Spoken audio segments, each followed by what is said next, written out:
Dwarka running, Dwarka running, Dwarka running, Dwarka running. હાલો Dwarka running, running, Dwarka running. જય દ્વારકાધીશ. દ્વારકા પગપાળા યાત્રાનો આજે ચોથો દિવસ છે. મોજ મજા કરતાં કરતાં 2 દિવસ આરામથી પસાર કર્યા, પણ કાલે ટંકારાથી દોઢ 45 કિલોમીટર ચાલ્યા તેનો થાક લાગી રહ્યો છે. આજે સવારે 3:30-4 વાગે અમે ચાલવાનું શરૂ કરી દીધું છે. અત્યારે સવારના 9 વાગ્યા છે અને અમે 17 કિલોમીટર કાપીને ફલાથી આગળ મોટી બાણુગાર ગામ પાસે આ પાંચાળ ભૂમિ કેમ્પ આવેલો છે ત્યાં પહોંચી ગયા છીએ.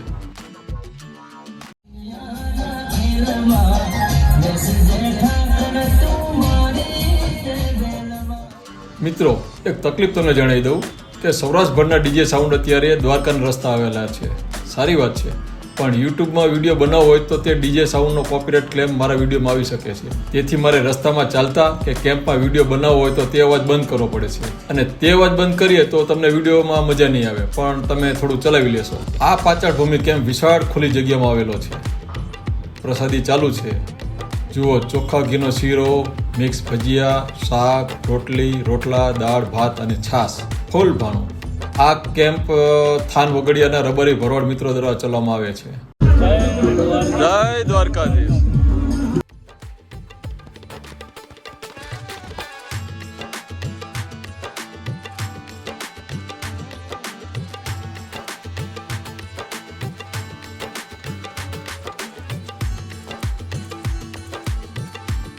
આ ફાર્મ જે ભાઈનું છે તે ભાઈ પણ આ પંગતમાં સૌ સાથે બેસીને પ્રસાદ લઈ રહ્યા છે. ધન્યવાદ છે આવા લોકોને. અહીં મેડિકલ સુવિધા પણ સારી છે. જુઓ, મારા જ પગે ફોલ્લા થઈ ગયા છે અને અમારા ડૉક્ટર ગોવિંદભાઈ પટેરિયા મને જ ટ્રીટમેન્ટ આપી રહ્યા છે.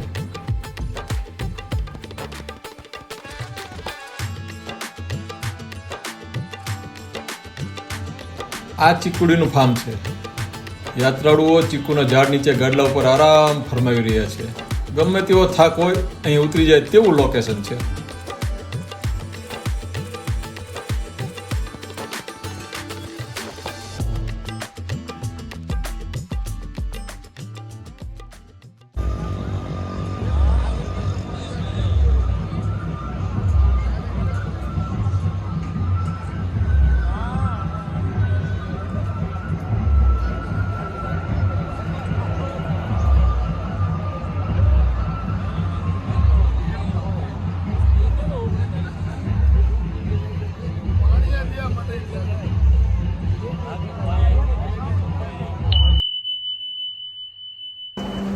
મિત્રો, ચાલતા ચાલતા વિડીયો બનાવવો હવે તકલીફ આપે છે, અને એક જગ્યાએ ઊભા રહીને વિડીયો બનાવીએ તો ગ્રુપથી પાછળ રહી જવાય છે.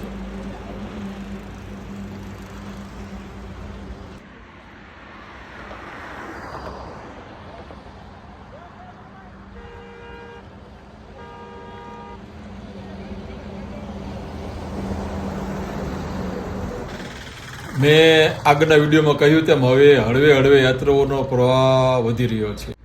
જય દ્વારકાધીશ.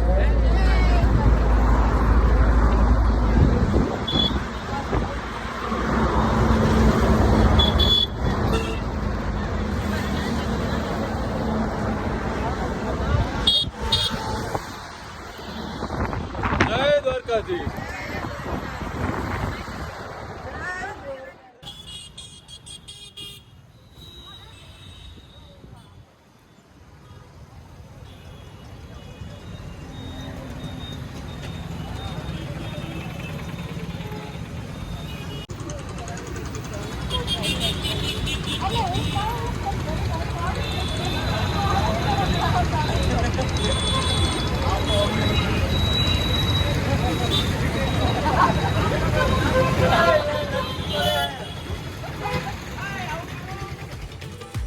દસ કિલોમીટર જામનગર શહેર પસાર કરીને બાયપાસ પાસે આવેલા આ કેમ્પમાં અમે રાતવાસો કરીશું. જય દ્વારકાધીશ.